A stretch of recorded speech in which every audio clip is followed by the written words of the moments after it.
अब रुख करते हैं एंटरटेनमेंट की रंगारंग दुनिया का। पाकिस्तान फिल्म खेल खेल में का पोस्टर जारी। सोशल मीडिया वेबसाइट इंस्टाग्राम पर नई आने वाली पाकिस्तानी फिल्म का पोस्टर शेयर किया गया। पाकिस्तानी फिल्म जिसका नाम खेल खेल में रवां साल 19 नवंबर को रिलीज़ की जाएगी, जो सिनेमाघरों की जीनत बनेगी। कोरोना के बाद नई रिलीज़ होने वाली ये पहली फिल्म पाकिस्तानी फिल्म है। फिल्म के पोस्टर को मद्दाहों की जानिब से बेहद पसंद किया गया है।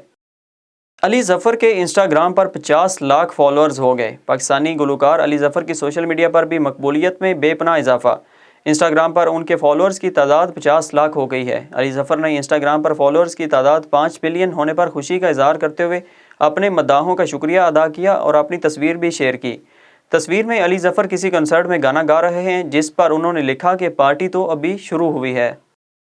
बॉलीवुड अदाकार के बेटे आर्यन खान की जमानत मंजूर। शाहरुख खान के बेटे आर्यन खान की मंशियात केस में गिरफ्तारी के 3 हफ्ते बाद जमानत मंजूर हुई है, जबकि इस केस में आर्यन खान के 2 दोस्तों की दरखास्त जमानत भी मंजूर कर ली गई। बॉलीवुड अदाकार के बेटे 23 साल आर्यन खान की दरखास्त जमानत खसूसी अदालत की जानिब से 20 अक्टूबर को मुस्तरद की गई थी।